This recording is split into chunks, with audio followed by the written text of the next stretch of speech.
Yasai. No, hoy no hay nubes. Hoy tenemos esta entrada de cueva tan épica porque vamos a seguir hablando del C-drama de Starry Love. Así que le pedimos a Chao Fen que decorara el sitio, pero se quitó de en medio y se lo encargó a Budai. Resultado, cueva del abismo. Toma un casco por si cae alguna roca y que suene la música. ¡Arigato! ¡Hey! ¡Arigato! ¡Arigato gozaimasu! ¡Arigato! ¡Hey! ¡Arigato! ¡Arigato gozaimasu! ¡Hey! ¡Hey! ¡Hey! ¡Hey! ¡Hey! ¡Hey! ¡Hey! ¡Arigato! ¡Hey! ¡Arigato! ¡Arigato gozaimasu! ¡Hey! ¡Hey! ¡Hey! ¡Hey! ¡Hey! ¡Hey! ¡Domo!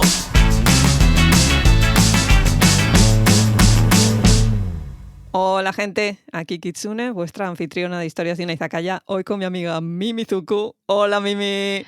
Hola aquí, de la gente, ¿cómo estamos? ¿Qué tal? Bueno, hoy segunda parte. Segunda parte.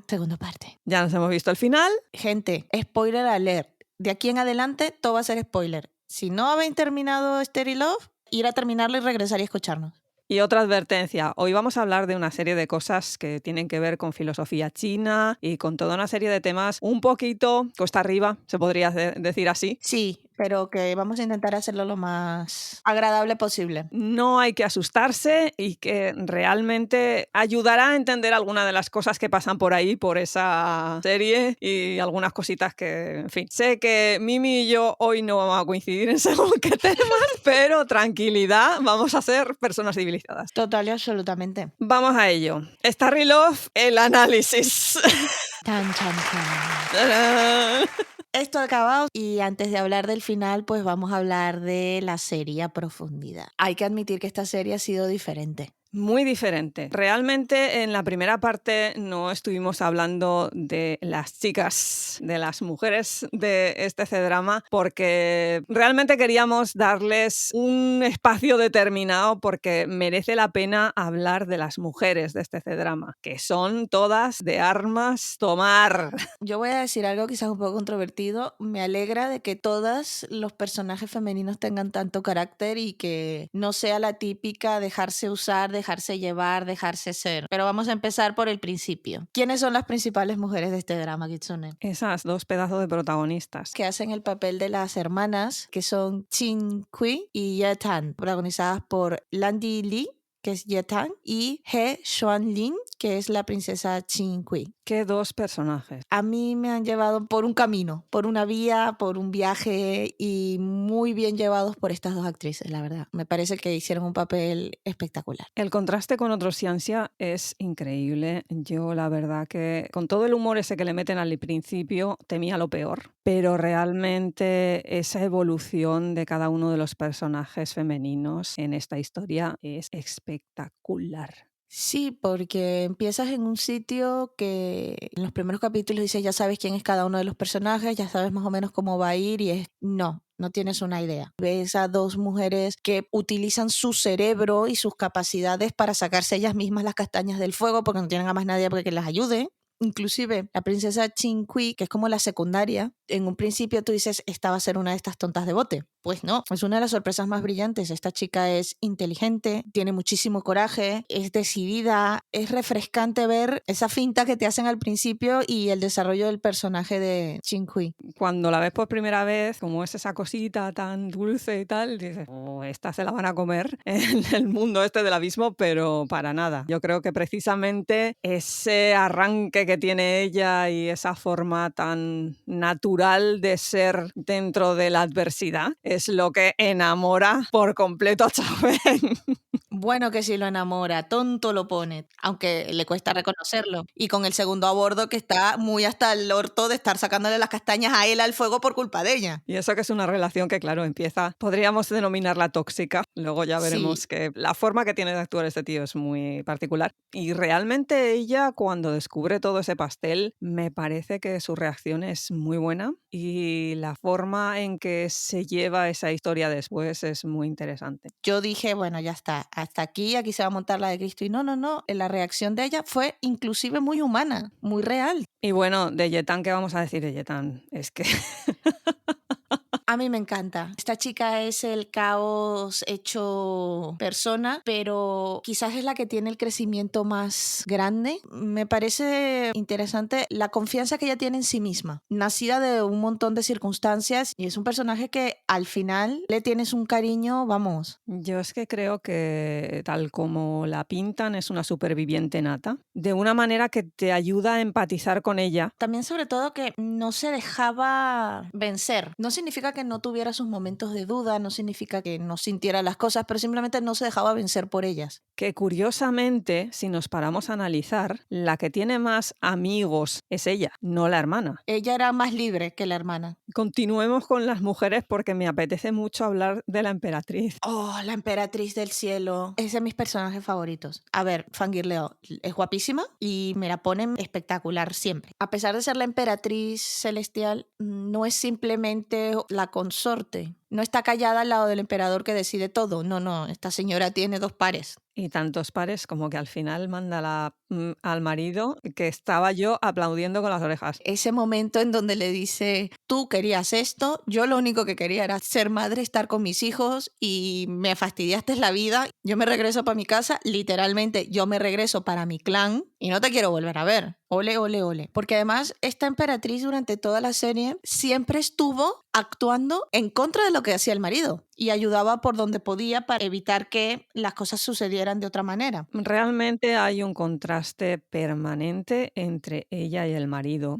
A ver, es que esa relación está bastante desequilibrada porque tenemos que tener en cuenta la filosofía esta china de lo del yin y el yang. Entonces, ellos consideran que el yang, que es masculino, está en el hombre, la energía yin, que es femenina, está en la mujer. Y en este caso, él, al no escuchar, está creando una especie de desequilibrio porque ella está siempre reaccionando desde su parte femenina. Y por eso también lo que es el reino celestial vive en una especie de desequilibrio permanente porque él está demasiado cargado de yang. Entre otras cosas. Mucha tontería tiene el señor, ¿eh? Es más que nada para entender ciertas reacciones que hay, porque claro, dices, ¿cómo es que este tío es incapaz de ver? En parte es incapaz de ver por una serie de cosas que le van influyendo. Una de ellas, este rollo del daoísmo del yin y el yang. Muy importante, luego también estaremos hablando un poquito de esto. Ahora estamos con las mamás, que otra de las mamás que tela es la de Chao Feng. La consorte Shue. Tengo que decirte que también me encantó el personaje. Aunque no ha terminado con el papá de estas dos. Vamos a ver, aquí dijimos cada oveja con su pareja y es que me cuadraban. La cuestión está en que esta señora Yuan Ran, a la vez que ser una mujer con carácter, también le dio una dulzura que no tienen las otras madres, porque la emperatriz es dulce pero es muy acartonada.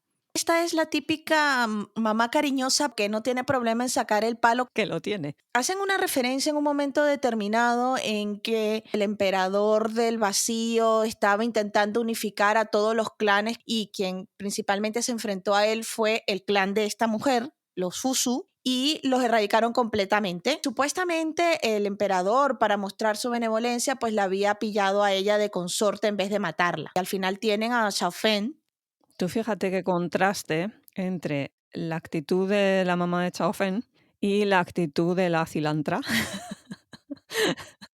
No me hables de la cilandra que sabes que la Ya. tengo. Bueno, pero tú fíjate qué contraste de actitudes porque las dos han vivido la misma experiencia. Es más, mis fuentes vivían con muchísima preocupación diciendo a ver si esta también va a ser del clan de las flores estas, pero a mí nunca me lo pareció. Yo dije, no, esta es muy del vacío. Es muy del vacío, pero también tenía una dulzura. Es que claro, como no sabemos cómo eran las otras tribus, y parece ser que ganó la más uniceja, aunque luego ya vemos que los que sobreviven al unicejismo no son nada unicejos. Tuve yo la razón, gente. Kitsune tuvo razón en eso, sí, pero de eso hablamos después porque si no... Sí, nos falta una mamá, de esa ya hablamos un poquito. Pero esa te voy a dejar hablar a ti porque además sé que es uno de tus personajes favoritos. Es que la mamá de Dylan Joe, por favor. Entre que quiere colocar al niño, que el marido que lo tiene.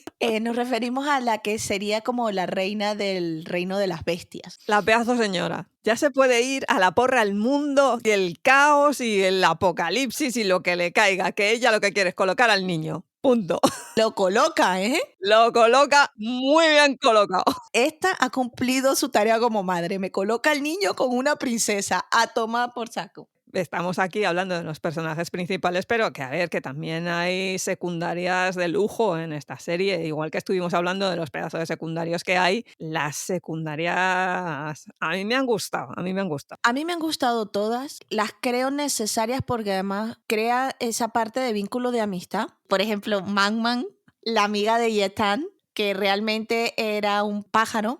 Ese personaje tenía una personalidad que exasperaba, pero me dolió tanto el final de ese personaje. De verdad fue uno de esos momentos en que tú paras y dices, respira, que se te sale la lagrimita. Lo que pasa que es que la necesitábamos para que fuera un catalizador para la madurez del personaje de Yetan. Si nos paramos a analizar lo que es estructuralmente el viaje del personaje principal, siempre tiene que haber ese catalizador y en este caso pues le tocó el turno a Man. A mí me gusta cuando se transforma en el emperador.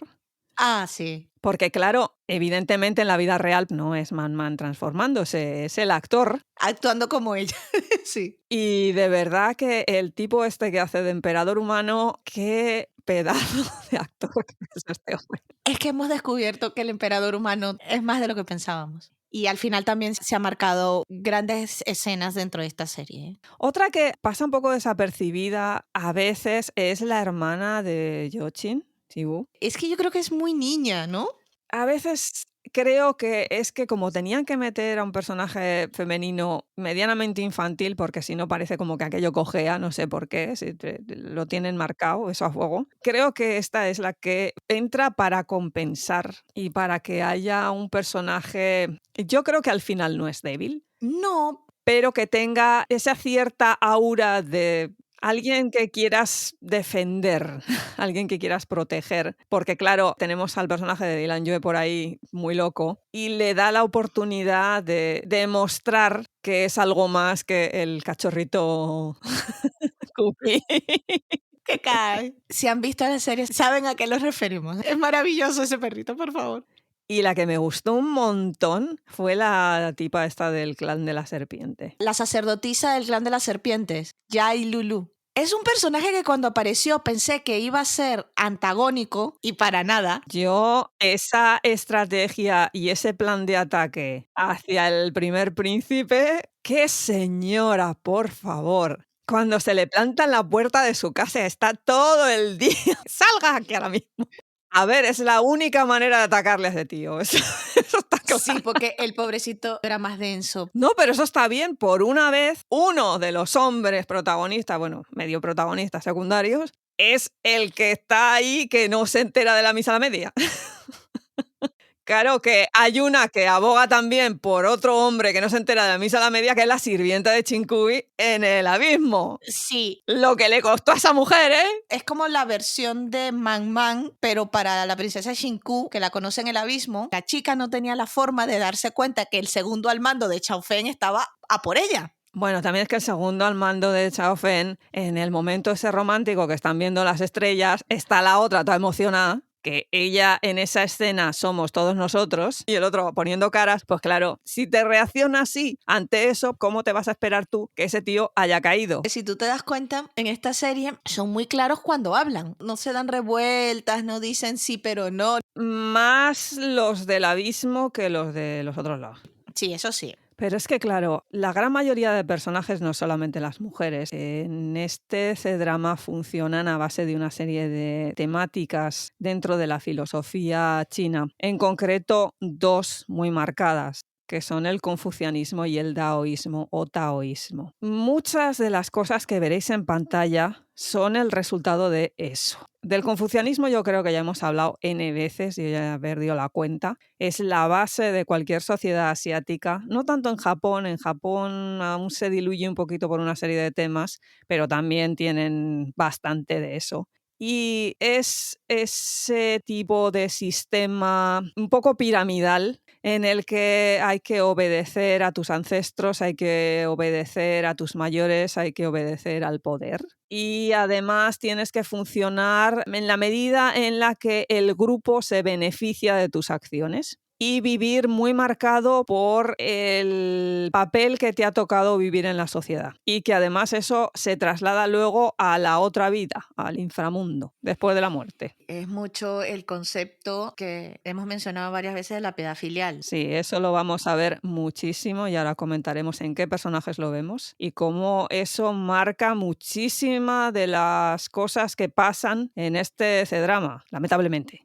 Por otro lado, el daoísmo o taoísmo, eso depende. En la escritura occidental pasó a la D a ser una T y ahora se tiende a decirlo de taoísmo, pero en realidad es daoísmo. Una cosa es el daoísmo práctico, que es a veces también el que podemos ver en muchísimos ciencia, que es todo esto de la cultivación, las pildoritas estas que te tomas. En sí eran como los alquimistas en chino, los médicos en chino de la antigüedad, pero luego también hay un daoísmo filosófico que tiene que ver mucho con una relatividad de todas las cosas. Es una forma de ver el mundo muy extraña porque es que no hay absolutos en el daoísmo. Tú no puedes conocer absolutamente nada porque no hay manera de demostrar nada. ¿Y por qué no hay manera de demostrar nada? Pues porque el ser humano podrá mencionar y nombrar cosas, pero eso no significa que esos nombres que le estás dando funcionen para todo el mundo. No solamente por diferentes idiomas, sino porque, a ver, tú le dices a una vaca, vaca, come hierba, y la vaca se va a quedar igual. O sea,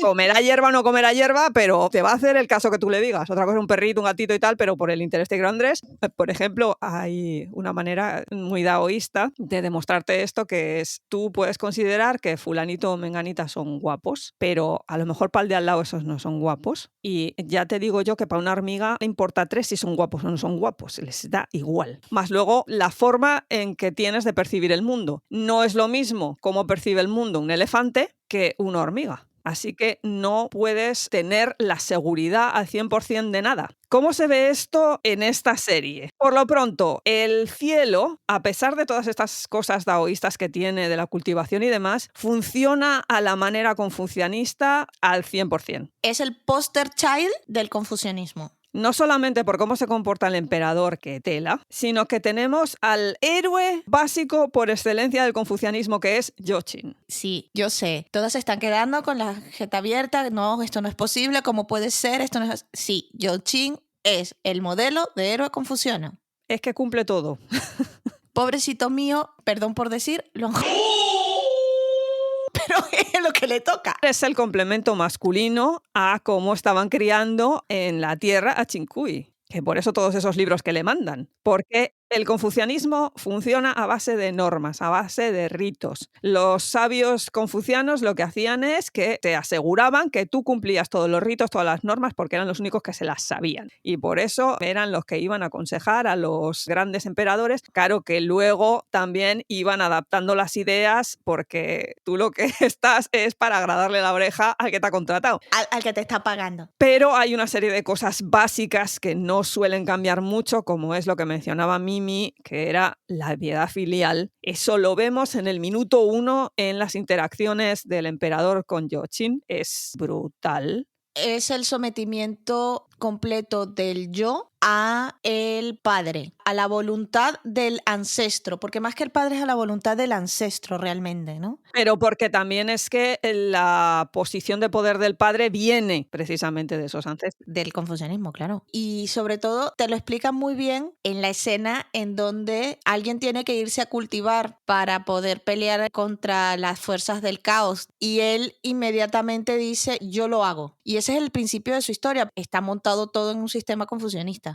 El emperador es el principal y tiene la última palabra y tú tienes que hacer lo que yo te diga porque yo estoy trabajando por el bien común. Si ustedes se dan cuenta, el mensaje del emperador constantemente es tú no puedes porque ¿qué van a pensar de ti si tú no pones a los inmortales primero y a los 4 reinos primero que todo lo demás? Y luego, como le está diciendo permanentemente, mira a ver si controlas a la novia esa tuya que tienes, porque la novia del Empyrean no puede ir por ahí con una liga en la cabeza. Lo de la liga en la cabeza fue... Lo de la liga es espectacular. Fue genial. Y él dice, sí, la tengo que controlar y la intenta controlar, pero es que al final le pueden otras cosas. Que es por culpa del padre que le pone el cristalito para controlarla. Porque entre otras cosas el control es literalmente te tengo que controlar y y si te tengo que controlar a través del dolor, te controlo a través del dolor. Pero la cuestión es que tienes que entrar dentro de la dinámica esta confucionista, de esa serie de niveles. Porque tú eres parte de un mecanismo y tu función está establecida y no puedes salirte de allí. Que ya más claro que el agua, cuando el emperador le dice a su mujer, es que tú lo que tenías que haber hecho es haberte quedado en casa con la pata quebrada, que entonces es cuando le dice la otra, me divorcio. Pero Ese momento fue un momento de liberación importante. el mensajazo que te están mandando ahí es tela, ¿eh? A eso iba. Hay que tener en cuenta que nosotros podemos ser un poco más ligeros el tema, pero para una sociedad que tiene una de sus principales bases en el confucianismo, ver una serie en donde el que supuestamente tiene el poder, el orden, le dice, es que por eso es que las mujeres débiles nunca deben tener el poder, y la mujer se le para y le dice, pues mira, ¿sabes qué? Ahí te quedas. La mujer al hombre, wow. Bueno, y ya lo del hijo rompiendo por completo con las órdenes del padre. Bueno, Esa escena final ya cuando rompe definitivamente con el padre de mira, ahí te quedas. es que aquí hacen un rompimiento de la piedad filial muy gráfica, porque en un momento determinado el padre, que no quería perder la pieza que era John Shin dentro de su estructura, le pone un objeto mágico para hacerle olvidar. Lo que viene a decir es, tú vas a hacer lo que yo te diga. Y el hecho de que el hijo solo, simplemente por un sentido mayor de otras cosas, rompe con el objeto mágico y recupera sus pensamientos, eso también es un momento de, espera un segundo, ¿qué me estás diciendo aquí? Es que sociológicamente a la gente occidental eso no le entra en la cabeza porque no tenemos toda esa cosa de tanto sociológica como filosófica dentro de nosotros. Venimos de otra tradición, pero eso dentro de una sociedad asiática es un cambio y es una ruptura a un nivel. Se lo comentaba a Kitsune, es que eso es, perdón por decir esto, la China moderna peleando contra el pensamiento antiguo. Yo creo que es más una guerra generacional que realmente se está viviendo socialmente en algunos estratos chinos, no en todos, evidentemente en las zonas rurales todavía esto es intocable, pero hay cosas ahí muy interesantes. No solamente es que rompe, sino que lo cuestiona de frente. A ver, es que sí que es cierto que dentro del confucianismo, porque claro, esas cosas evolucionaron también a lo largo del tiempo, no nos vayamos solamente a la base del confucianismo, sí que es cierto que tú puedes enfrentarte al poder de los ancestros o al poder de la figura paterna si en ese momento esa persona no está desarrollando correctamente su función. Así que eso justificaba, por ejemplo, que tú pudieras derrocar a un emperador por el mero hecho de no estar manteniendo el equilibrio, no solamente social, en este caso es celestial, que necesitas para asegurar que la estructura confuciana funciona. Aquí lo hemos visto, el emperador, en esa obsesión que él tiene precisamente por mantener la estructura, se la carga. No funciona correctamente, causa un desequilibrio y Jochin está totalmente justificado para mandar a la porra a su padre y decir, oye, os quedáis. La cuestión es que los hermanos, que Shinsen y Siwoo, también lo hacen. Pero dentro de la estructura, el que tiene que romper oficialmente es él. Por ser el mayor, por haber tomado una serie de puestos de responsabilidad dentro de lo que es la estructura celestial. Y bueno, la figura como más estética y más de imagen que nos entra por el ojo es cuando Yetan le rompe su base de cultivación. Eso fue uno de esos momentos que uno grita, ¡sí! ¡Bravo! ¡Bien! Lo que pasa que, claro, que sea Yetan es súper fuerte. Ya, eso tiene tela. Eso tiene otro nivel. Pero el que realmente tiene que romper a nivel oficial tiene que ser Jochin. Por eso no se carga al emperador. Ya. Yetan no puede cargarse al emperador. Es un gran no. Lo entendemos. Sin embargo, nos queda esa cosita de que alguien tenía que haberle dado una hostia a este hombre. Bueno, ya le dan la hostia moral de que se queda... Ya, pero no es tan reconfortante como una hostia bien dada. Lo sé. Bueno, hay una escena en la que Jochin realmente sí. deja salir lo que... Porque claro, otro de los puntos que estábamos hablando es precisamente el daoísmo. Y dices, bueno, pero claro, el daoísmo queda pues en la cultivación y estas cosas, pero no, realmente como contraposición a este héroe confuciano tenemos el perfecto héroe daoísta que es Chao Feng. Mi tercer príncipe. Porque estamos viéndole que sí mintiendo, pareciendo que es más débil y jugando todas sus cartas a una serie de cosas y engañando a unos y a otros, pero en realidad desde la perspectiva daoísta, él no está haciendo nada malo. Es que, claro, la ética occidental nos dice, mentir es malo. Sí. Pero claro, desde el taoísmo dice, bueno, la mentira es relativa, porque a lo mejor para él esa mentira es útil, para ti no, pero para él sí. Y lo que es útil sirve, eso es relativo. Ese es el tema. Tú no puedes acercarte a esta serie con los conceptos de bien y mal. Es que todos los males que se hacen, inclusive el del emperador, es relativo. Ya, pero es que en Chao Feng llega a unos niveles extremos. Pero él tiene que exagerar. No, pero es que el taoísmo es así. El taoísmo va a plantearte siempre todo lo que crees y todo lo que piensas. Para el taoísmo, por ejemplo, no hay errores. Es que nunca puedes definirlo como malo. Es que no puedes definir nada. Pero los errores, las cosas malas que te pasan, son afortunados accidentes. ¿Qué puedo sacar yo de eso? La representación maravillosa de los afortunados accidentes es el cambio de la escena de los carruajes en las bodas reales. Exactamente. Pero porque es que Chao Feng es un héroe taoísta. En este caso, aún encima, es el taoísmo llevado a su extremo. El tipo se adapta a toda situación. El tipo, bueno, toda esa cosa de que el tío está siempre, es que yo soy una mierdecilla o yo vivo borracho por ahí, tiene que ver con la estrategia del taoísmo. El taoísmo te dice, tú tienes un enemigo y no lo puedes vencer, sé como el agua, adáptate. Pero lo curioso es que ese afortunado accidente realmente funciona bien porque si Cho Jin terminara con Yong Kin, serían dos fuerzas iguales. No estarían contrapuestas, no se complementarían la una a la otra. En cambio, este afortunado accidente hace que las fuerzas y las energías de cada uno de los personajes se complementen. Volvemos al taoísmo, teoría del yin y el yang. Bueno, para intentar trasladarlo a nuestras mentes, podemos ver esas referencias al confucianismo y al taoísmo en la serie con ejemplos muy concretos. Es que no te meten confucianismo en la serie, perdón.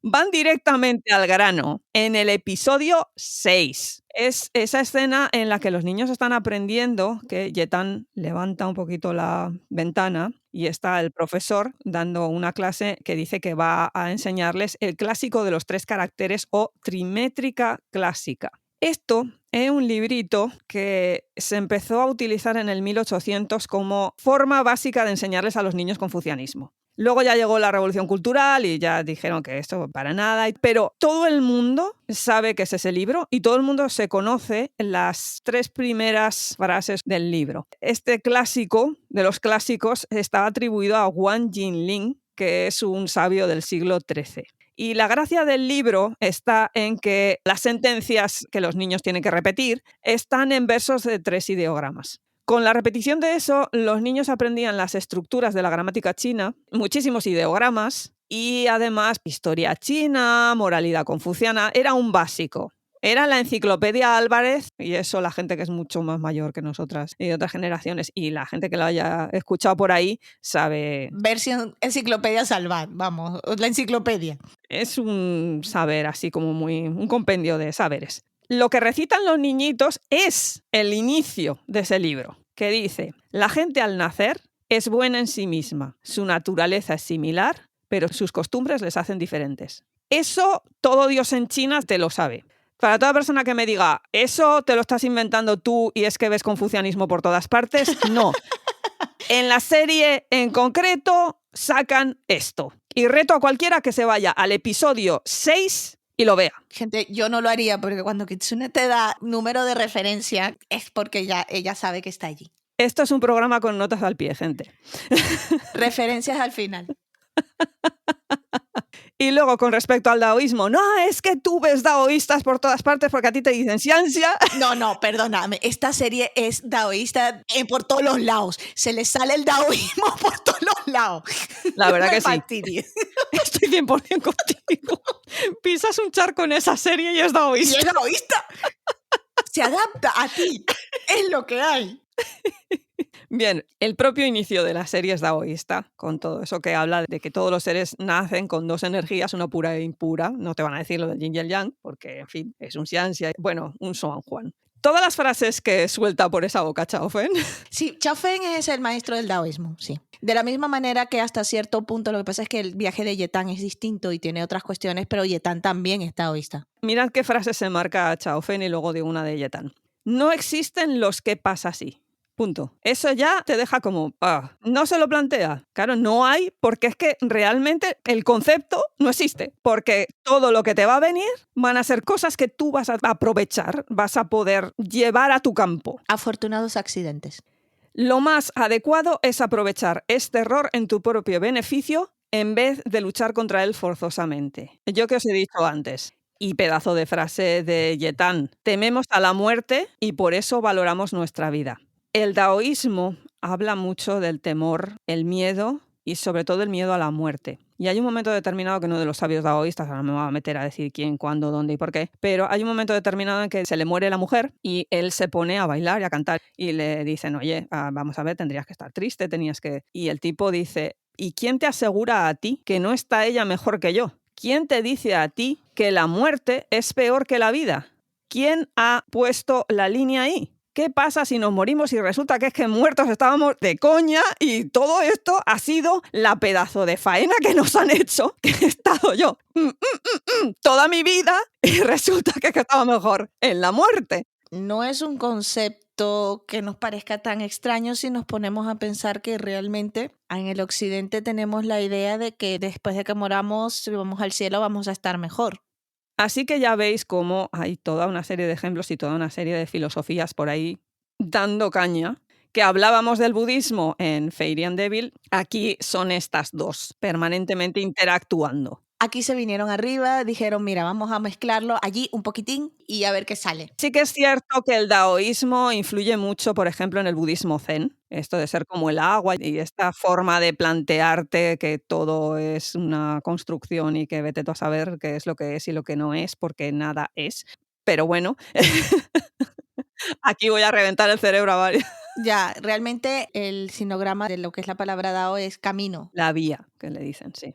Pero claro, el problema está en que cuando tú no estás en lo daoísta, sino en lo confucianista, ocurren unas cositas que se pueden llamar y denominar como traumas. En este caso, nuestro héroe confuciano tiene unos traumas muy graves. Hay un tratamiento del trauma en esta serie muy interesante. Podríamos Sí. decirles síndrome postraumático, pero tampoco quiero exagerarlo mucho, ¿no? Pero sí, realmente hay trauma infantil, hay bullying, hay toda una serie de cosas que yo creo que en parte nos están hablando de una crisis generacional dentro de China. Es posible. Toda esta serie está escondiendo o trayendo al frente mediante una historia fantástica un momento de quiebre.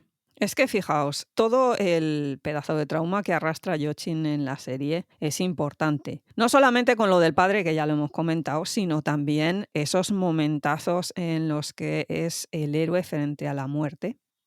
Es fuerte.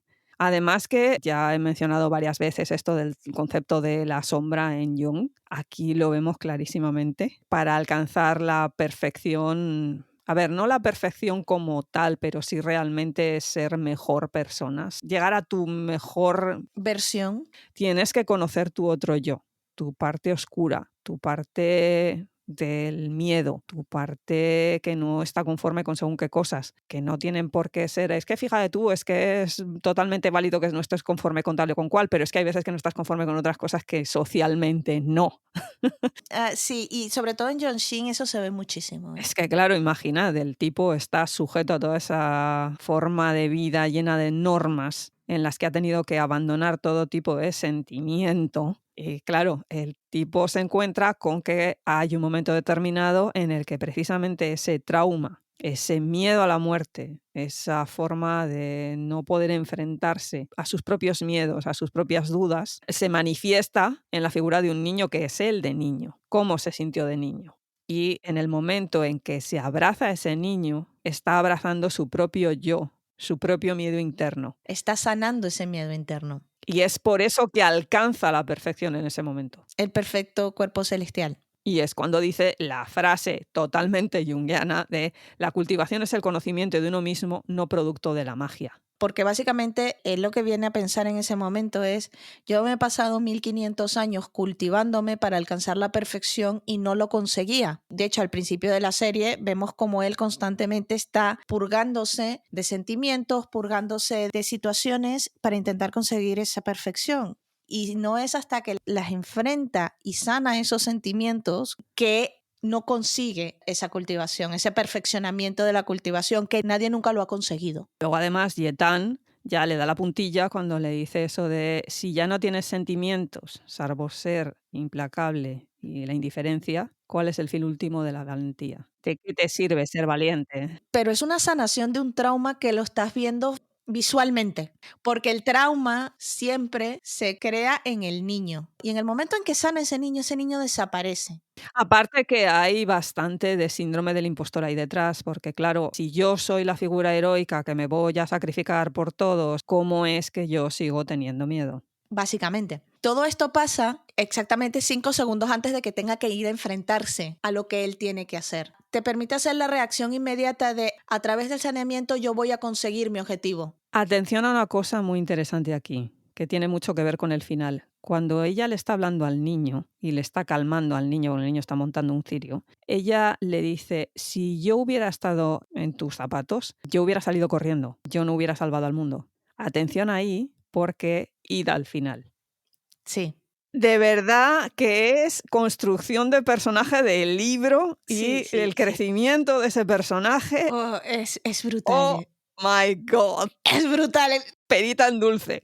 Claro que es que el personaje de Yetan tela, porque estamos hablando del trauma de él, pero el trauma de ella. Bueno, pero es que mi pobre niña, lo que me ha pasado la Yetan desde que nació, porque los hombres, una vez que se le mete algo en la cabeza, y cuando digo hombres hablo de género humano. Y el confucianismo en sí, porque todos esos astrólogos vienen de lo que vienen. Una maravilla todos ellos, vamos, para darles de comer aparte. Es que además hay un momento determinado en que ella quiere pedir el deseo a una estrella fugaz y él le dice que la estrella no te va a conceder el deseo, o sea, el dios que está detrás de esa estrella. Realmente ahí sí que hay una crítica a la falsa ciencia.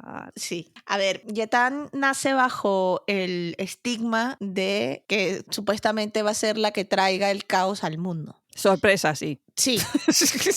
La profecía se cumple, lo que pasa es que no se cumple por las razones que la estaban Y además se cumple para bien. Y volvemos al daoísmo, no siempre el caos tiene por qué significar caos. Exacto. Ay.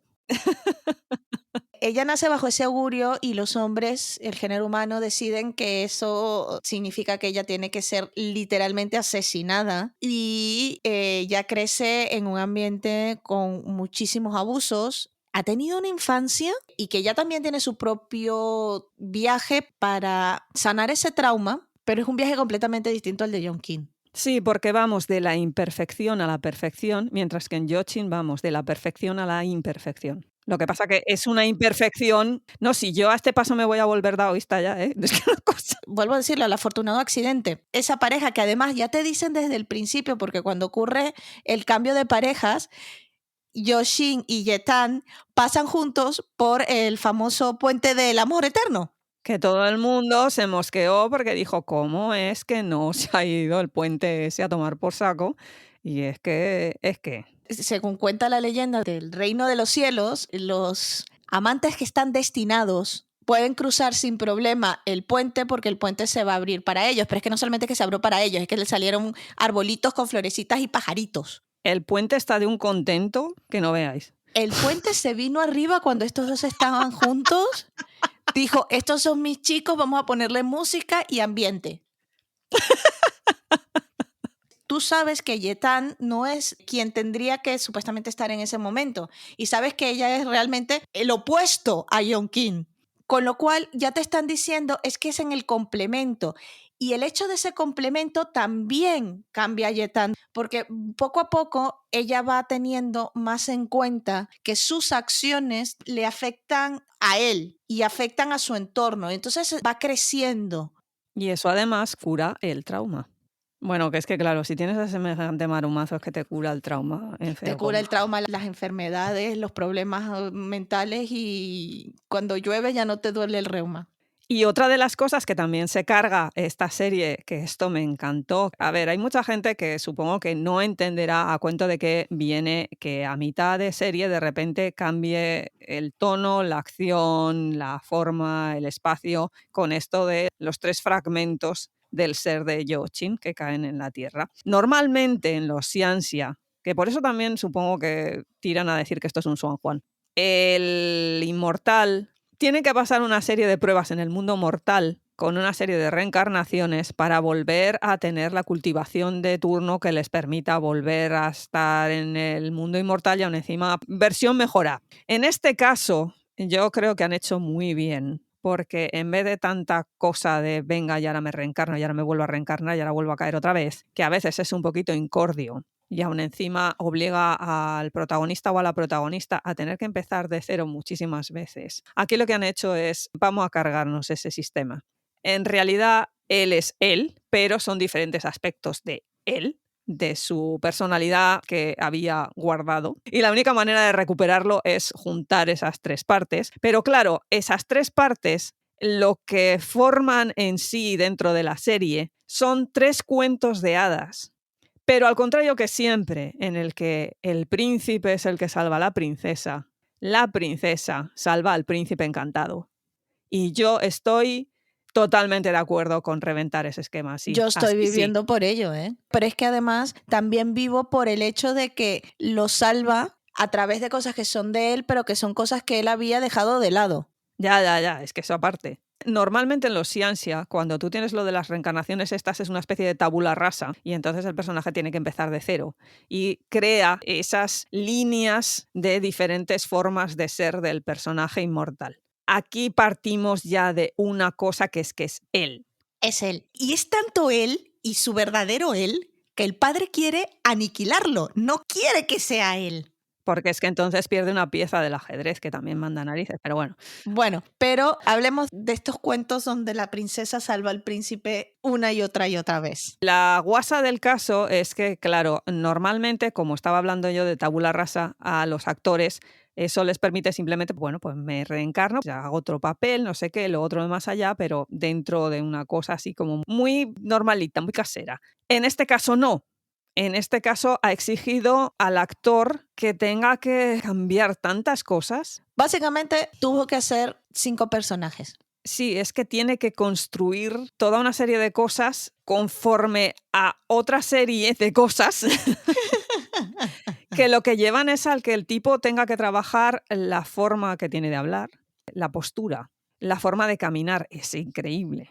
Fijaos muchísimo. No es lo mismo cuando conocemos a Yochin en el minuto 1 que cuando conocemos a Yochin en el minuto último. Ni siquiera camina igual. No, ni se comporta, ni habla, ni... Bueno, y los tres personajes estos, imaginaos, porque claro, se va al extremo, porque son una serie de sentimientos totalmente puros que él arrancó de sí mismo, de su naturaleza, y claro, están por ahí sueltos, funcionando a base de esos sentimientos puros, quiero decir, básicos, que se tuvo que quitar. Primarios, son sentimientos primarios. Ahí vamos.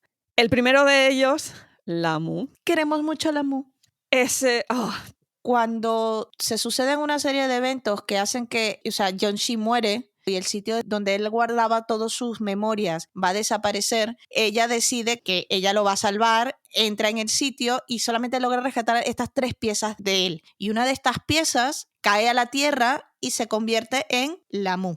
Que corresponde a precisamente ese trauma infantil que habíamos visto antes. Y es parte su trauma infantil y parte una encarnación de su rabia. De esa manera que tiene de no poder funcionar de la manera heroica que él quisiera por ese tipo de temas que él saca de sí mismo. Y claro, una de las cosas interesantes del nacimiento de Lamu es que él nace del agua, que es fuente de vida. Y precisamente todo su papel una y otra vez es salvar al poblado este que vive al lado de la cosa esa que es como un volcán, que no es un volcán espiritual, por así decir, una fuente energética que está un poquito desequilibrada y va causando problemas una y otra vez. Y como él es fuente de vida y partimos de que esa furia y ese trauma infantil que él tiene es porque quiere salvar, pero tiene miedo, ahí vemos cómo estamos ante una manifestación de Yochin que parte de esa base que él tenía, pero desde lo infantil. Es el más sencillo de todos los.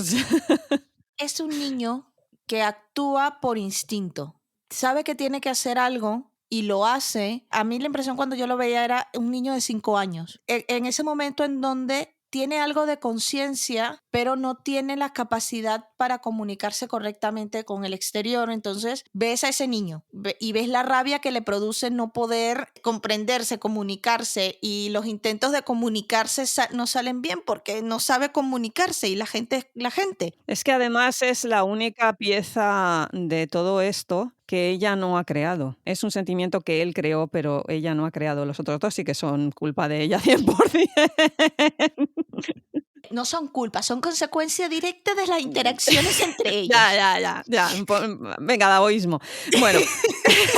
Así que eso nos lleva también a que sea la parte que más tiempo le dedican, son 5 episodios nada más y nada menos. Pero también yo creo que ayuda a que ella conecte más directamente con él, porque conectan a través del bullying, de las situaciones que han vivido ellos de la misma manera, ¿no? Porque Jochin no las había vivido, pero ahora las vive en primera persona. Y claro, como todo príncipe encantado, tiene que tener algo que lo tenga encantado. Y en este caso es lo que decía yo, el sitio este. Lo habían traducido como la piedra del fuego sagrado. La cosa esa que tiene que estar calmando una y otra vez, y que cuando se rompe el maleficio, por fin está liberado y puede ser él mismo. Se libera de eso y se va con ella. Yo creo que también le despierta un poco esa necesidad de cuidarlo. Pero este sí tiene una cuestión corpórea y a ella le han dicho que para poder revivir a John King después de todo el tema, tienen que enamorarse. ¿Cómo enamoraste a un niño de 5 años?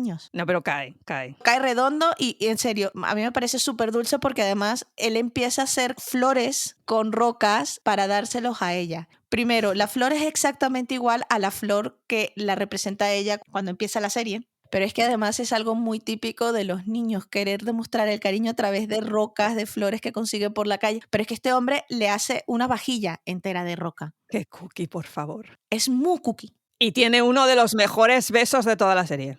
Sí. Y no solamente es uno de los momentos más bonitos, porque cuando él empieza a controlar esa ira, crea para ella algo que ella nunca había tenido tampoco, que le da un regalo. Y le da un regalo maravilloso porque le da un show de fuegos artificiales. Precisamente hay una escena en la que se queja de que nunca ha tenido fuegos artificiales para ella. Es la primera vez que ve unos fuegos artificiales solo para ella. Esa dinámica es como un juego de niños. Y ella entra muy bien porque ella también está curando determinadas heridas de su niña que nadie jugaba con ella. Y tú la ves como poco a poco se va sintiendo igual de querida que él. Yo creo que por eso le meten 5 episodios. Es que es muy bonita. Que la siguiente no es tan bonita, ¿eh? La siguiente está buenísima. La presentación de ese personaje, Dios, qué asco. Pero también lo hacen a propósito. Hombre, ya, sí, porque es un miserable. Y porque inmediatamente te quieren hacer entender de que no es tan bueno, es que es un poco más despreciable, pero todos tenemos ese punto nuestro que a veces somos despreciables, o sea, que juegan con eso. Mei Yo-chin es la representación de la avaricia. Eso sí que lo ha creado ella. En el momento en que le va criticando y diciendo, pero bueno, vamos a ver, tú tan inmortal y no tienes un duro. Y claro, nos lo encontramos que el tipo es capaz de meter la manita en ciertos desechos humanos. Aguas negras. Para recuperar una moneda. Que además luego se limpia en su propia ropa y luego... ¡Ah! No puedo. Sí, no. El momento es desagradable, pero es lo que están buscando. A diferencia de Lamu, este tío está vestido, vamos, vestidazo, pelo agarrado, o sea, espectacular. Guapo, sale guapo a rabiar. Y yo creo que es el que más cuesta arriba se le hace a ella para conquistar. Sí. Yo creo que es a base de ser pesada, porque otra cosa no... Y bueno, los dineros. A ver, a base de ser pesada, de los dineros, pero también llega un momento en donde aplica un poco a la humanidad detrás de la avaricia. Ya. Porque hay un momento en donde él la hiere con su avaricia. El momento de la boda, ella honestamente cree que él se ha enamorado de ella. Se casa para recibir los regalos de la boda. Porque ella lo lleva a una boda y él lo que ve es que en la boda le dan dinero. Y entonces dijo, claro, porque yo no he pensado en esto. La verdad es que ella estaba súper ilusionada y cuando se casan, él le dice, mira todo el dinero y tal. Y entonces ella se da cuenta que es por eso que se casaron y él como que se da cuenta de que le hizo daño. Y en ese momento hay un clic en el tío que empieza a cambiar y ya luego cuando la va a buscar y están en el mercadillo y ve lo feliz que la hace comprándole cosas. Entonces deja de importarle tener el dinero. Y cómo le pregunta al abaco cuánto le costaría una sonrisa de Yetan, y es imposible, claro. En esa parte de su personalidad le llama dinero, que anda que. Pero también tiene su lógica porque es lo que él más quiere. Desde luego. Él no deja de ser avaricioso, pero cambia esa avaricia, porque en un momento determinado el sacrificio que él tiene que hacer para salvarla a ella es todo su dinero. Que realmente es una decisión para él, claro, muy importante. Me gustó mucho cómo él pasa la mano sobre la montaña de oro que tiene allí y se da cuenta que es un trozo, que eso no va a reaccionar a nada. Sí, puede comprarse cosas con ello, pero ¿qué? No está allí, es una cosa. Obviamente es un poco exasperante, pero a mí no me disgustó Avaricia. Yo conozco mucha gente que es fan, y sobre todo en el mundo asiático. Tiene muchos fans. Una de mis fuentes me dijo, es que es el perfecto novio. Y yo, bueno. Bueno, una vez que cambia, ¿eh? Porque en el momento en que cambia y su tesoro se convierte en ella, se convierte en el perfecto novio. Quiero esto, cómpralo. Ah, mira qué bonito esto, cómpralo. Luego iremos a mi novio perfecto, pero bueno. Tu novio perfecto son todos ellos. También, bueno, puede ser. Pero luego yo sé que aquí hubo una escena que a ti te gustó mucho.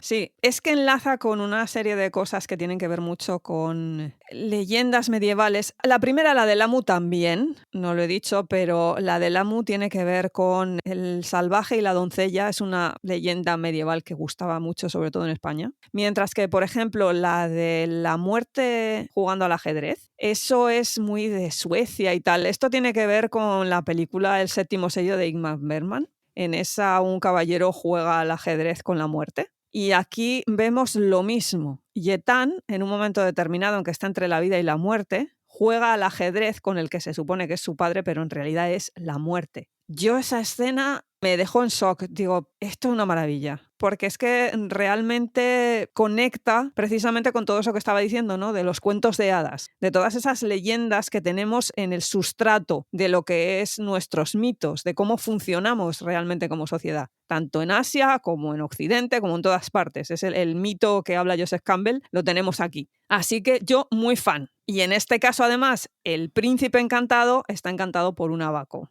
Un abaco de oro que le regala a ella. Digamos que se activa por la avaricia que tiene él. Y cuando se rompe el abaco, se rompe el encantamiento. ¡Qué maravilla!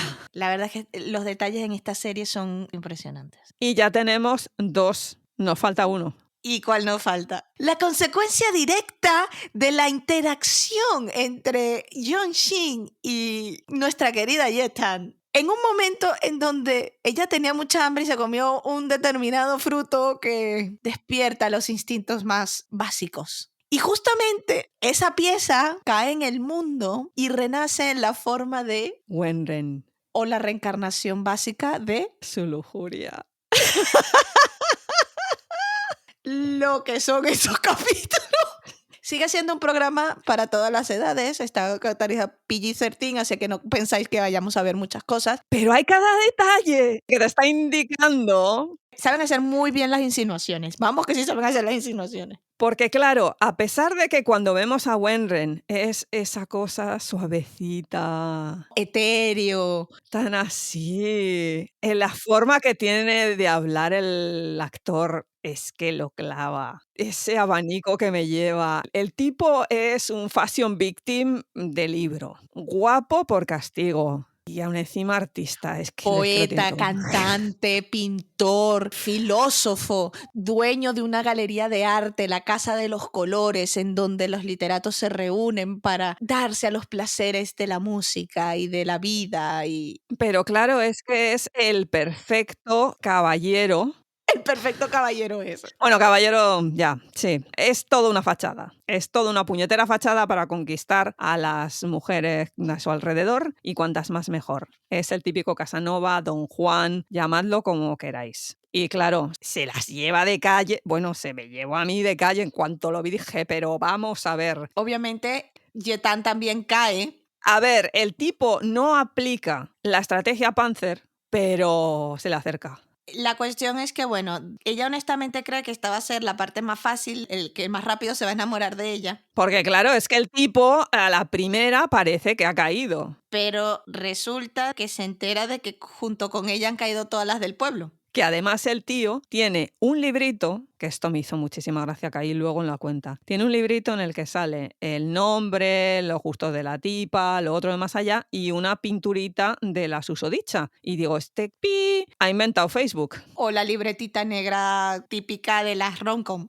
El tipo lleva la cuenta. La cuestión está en que ella está muy, muy molesta por el tema. Como para no estarlo. Y le dice a todas lo que está sucediendo. Y entre todas le ponen un objeto mágico que es un cinturón de castidad que cada vez que tiene un pensamiento lujurioso lo va apretando. En imagen nos lo sacan como que lo lleva en la cintura, pero Este hombre está en serios dolores, de verdad. toda esta sección de la serie tiene una serie de momentazos y de pequeños detalles en los que te están diciendo pero sin decirte. Porque claro, el cinturón de castidad y te sale como que lo lleva en la cintura. No. Y luego, cuando ya parece ser que le han abandonado todas y ella está haciendo un poco de limpieza para que el cinturón no apriete tanto, se encuentra con una caja llena de sujetadores. Esto fue maravilloso. Sujetadores chinos, así que mucha gente se perdió el detallazo porque, claro, son diferentes. Son como una especie de peto. Camisetillas. Entonces, claro, tú ves que ella saca así como unas telas, ella le puede escuchar el pensamiento por una serie de cosas y la terminología que él utiliza cuando piensa ojalá no encuentre la caja con sujetadores y la palabra que él utiliza es esa.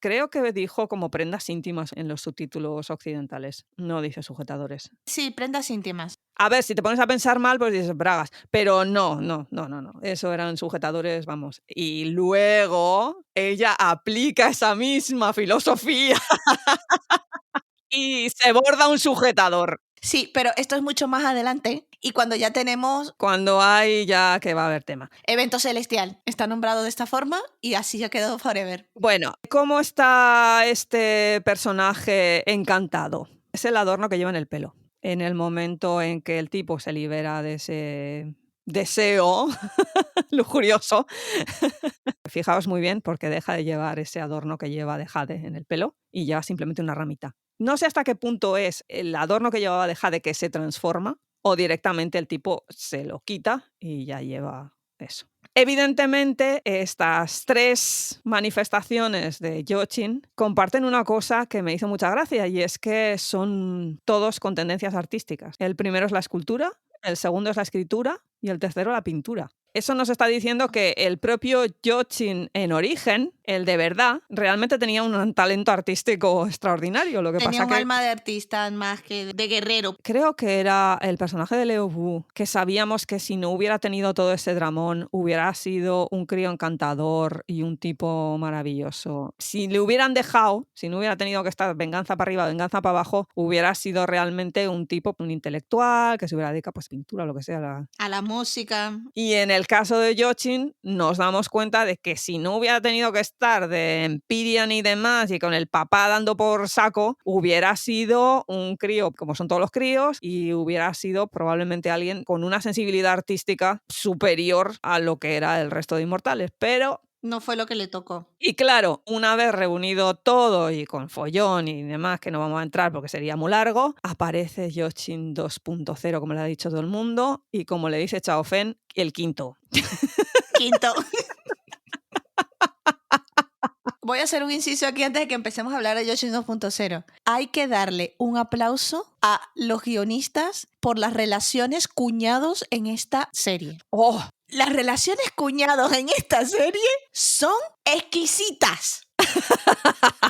Chao Fen y Jonkin son cuñados y se comportan como tal. Pero no solamente eso, porque Dylan Ye también es cuñado. Sí, también, y vaya tela también. Y también tiene su momento cuñado con Shin-Sen. Las cenas familiares ahí, yo el año nuevo chino no lo paso con esta gente, ¿eh? Las dinámicas en las cenas familiares, el emperador mortal, el emperador del cielo y el emperador del vacío. Yonchin, que es más papista que el papa. Chao Fen, que es más trickster que Loki. Las dos hermanas que están a lo que están. Las señoras todas en el jardín poniendo los verdes a todos esto porque es que es imposible.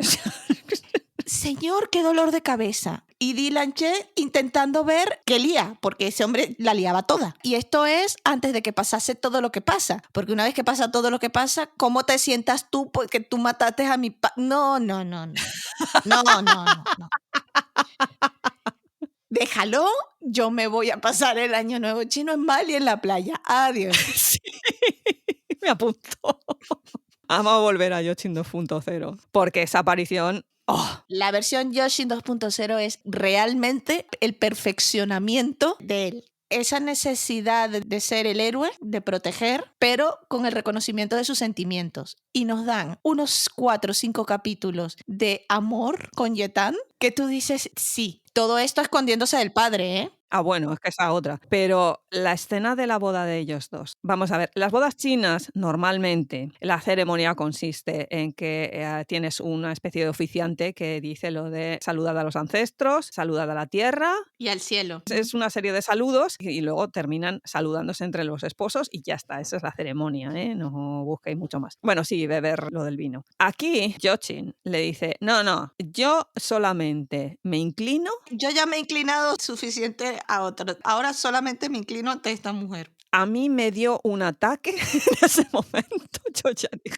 Hago testimonio, esta señora estaba gritando desde California, se escuchaba aquí. Era las 3 de la mañana y todo el mundo pensaba, ¿qué pasa? Era Kitsune gritando. ¿Cuándo hemos tenido, tal vez Wu en Vinland? Pero era distinto, porque Wu en Vinland lo que te decía era, yo la quiero a esta y voy a hacer absolutamente todo por conseguirla a esta, pero no dejaba de tener hasta cierto punto... Ya, bueno, porque luego acepta a la concubina esa que le manda la madrastra, así que sí, realmente está muy metido en la dinámica. Pero Yonshin dice, mira, yo ya pagué y yo solamente me voy a inclinar y voy a proteger a esta señora. Si eso no es como para llevártelo a casa, yo ya no sé, ¿eh? Porque es que la escena de después, cuando la luna de miel...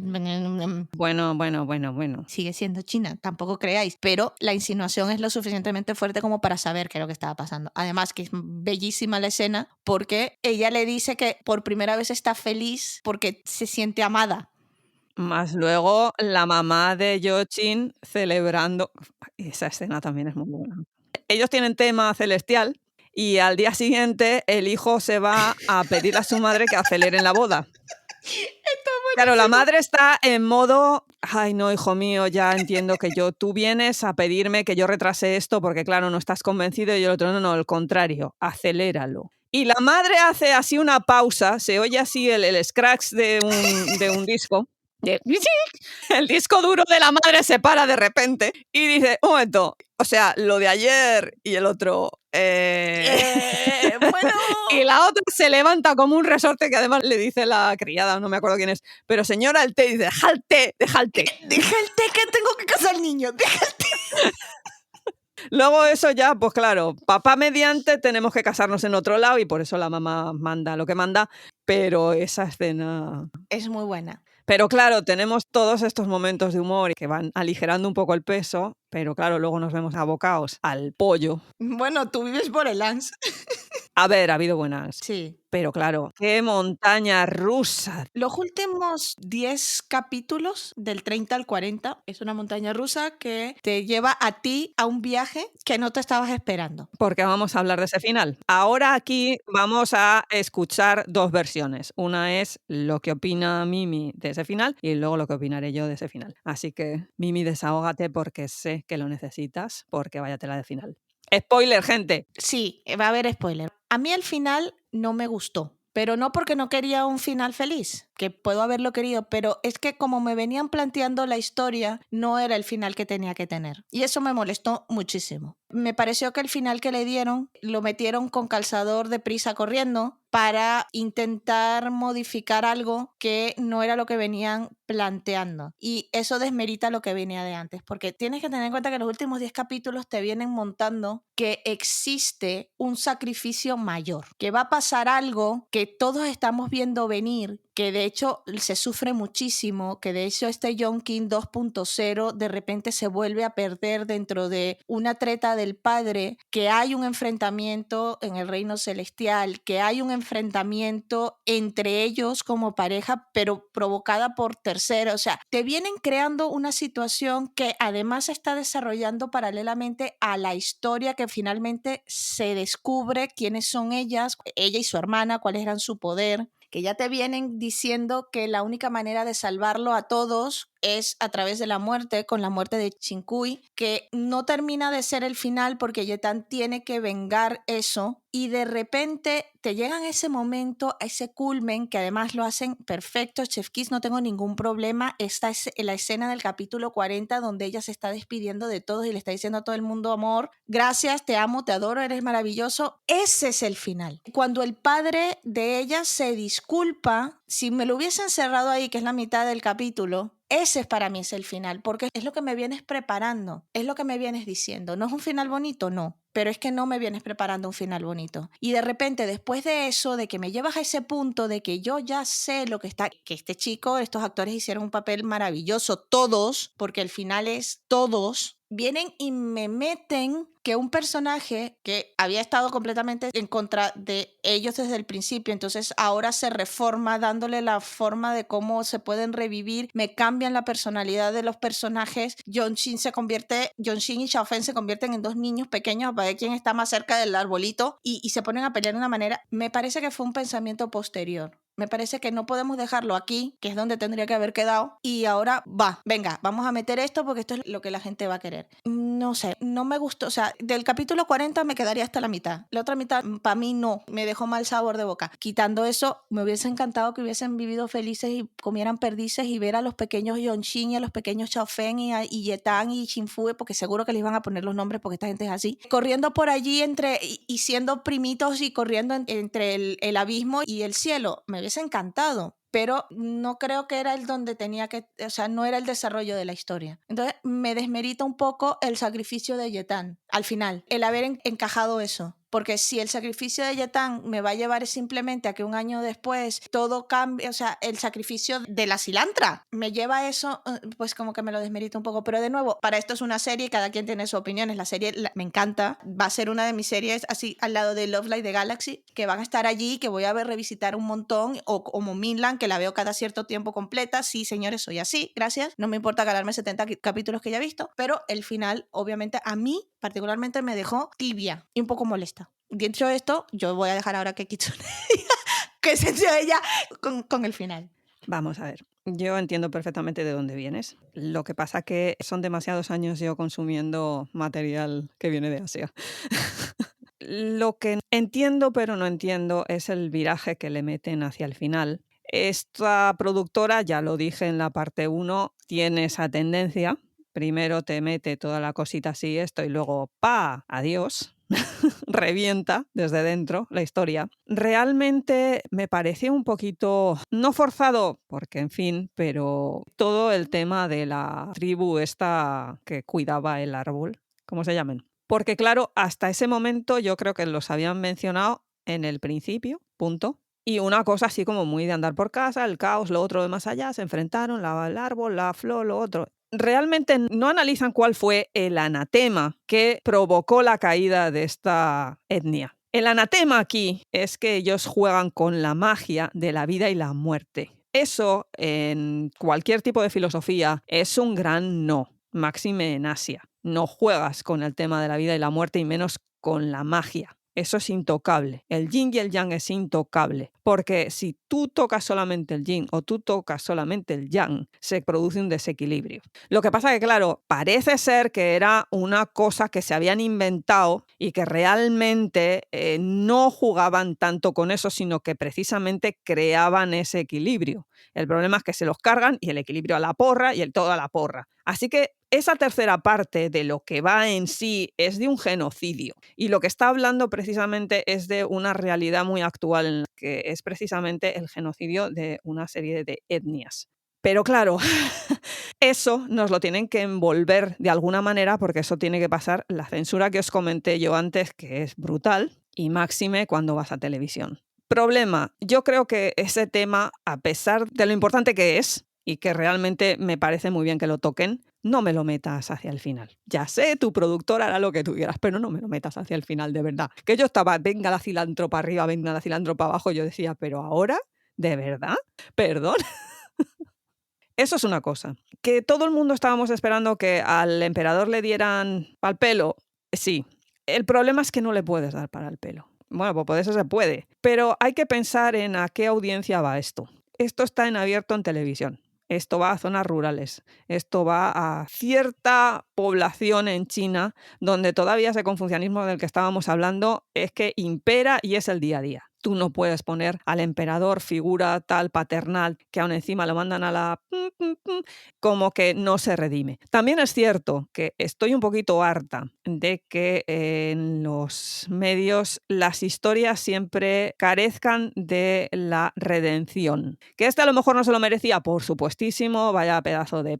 que es el tipo este, desde luego. Pero en la sociedad actual que vivimos, sea asiática, sea occidental, sea lo que sea, estamos en un estado constante de amargura profunda, voy a decir así, no me voy a poner muy técnica, que realmente lo que estamos necesitando son historias, no digo blanditas, pero sí con un rayito de esperanza. No es que el final que decía Mimi carezca de ese rayito de esperanza, por supuestísimo, pero darle un poquito más, darle un poquito al dial de vamos a hacerlo un poquito más soft, más blandito, más fluffy, tampoco va mal. Acabamos de pasar una pandemia que, bueno, hemos pasado, en fin, eso hemos pasado. La gente está muy quemada.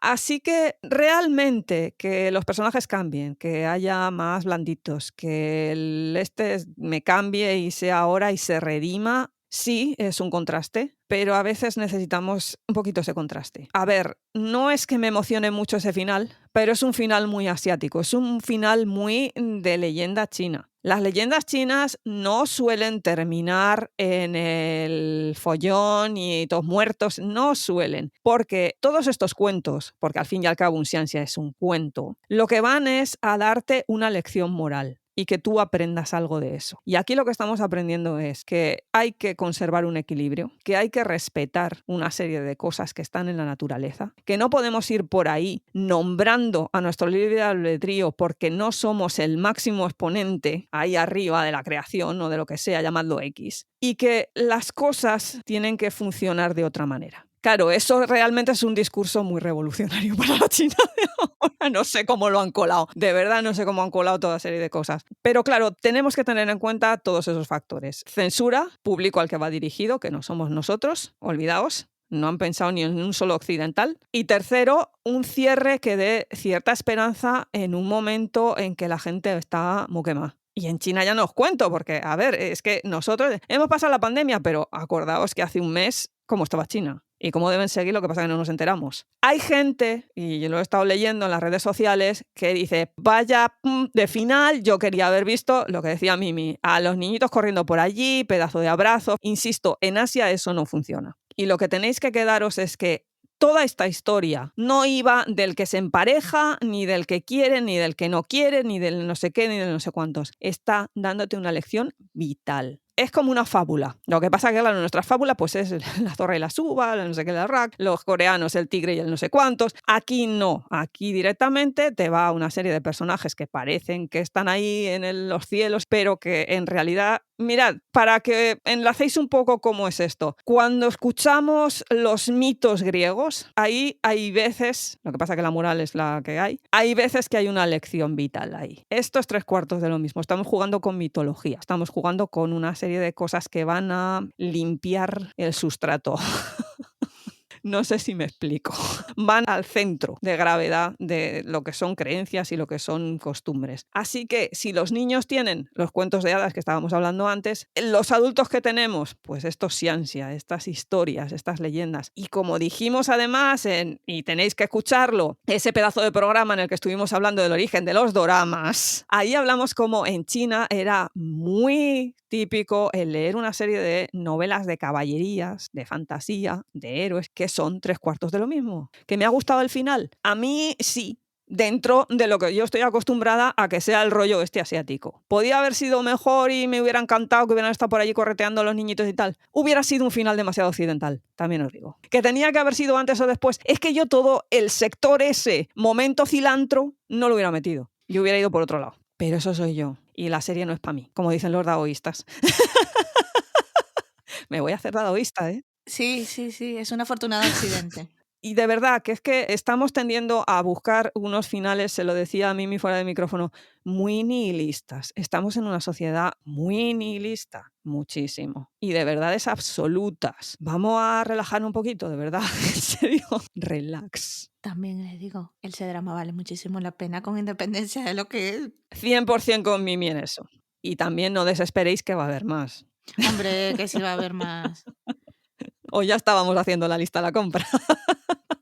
Yo voy a tener que llamar a estas productoras chinas y decirle, a ver, pagarme porque o trabajo o veo las series. Que te contraten como guionista. Mi cerebro no, que yo me monto unas historias yo solita, gracias. Un soplo de aire fresco, le hubieras dado otro final a esto. ¿Quién sabe? A lo mejor no. Alternativas, tía, alternativas. ¿Cómo era? Afortunados accidentes.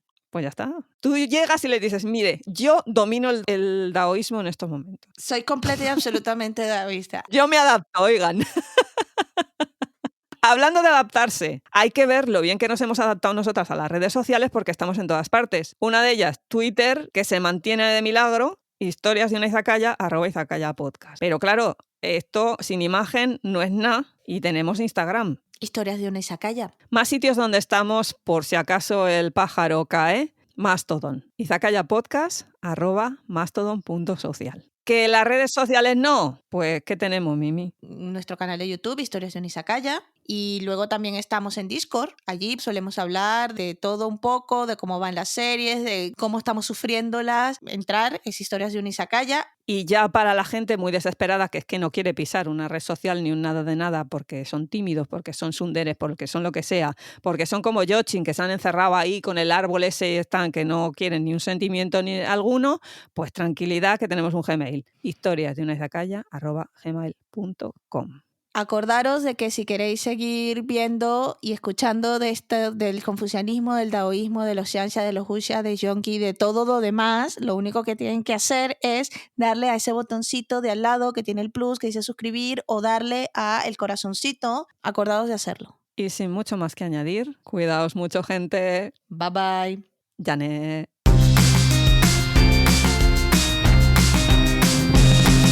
Arigato, hey, arigato, arigato gozaimasu, arigato, hey, arigato, arigato gozaimasu, hey, hey.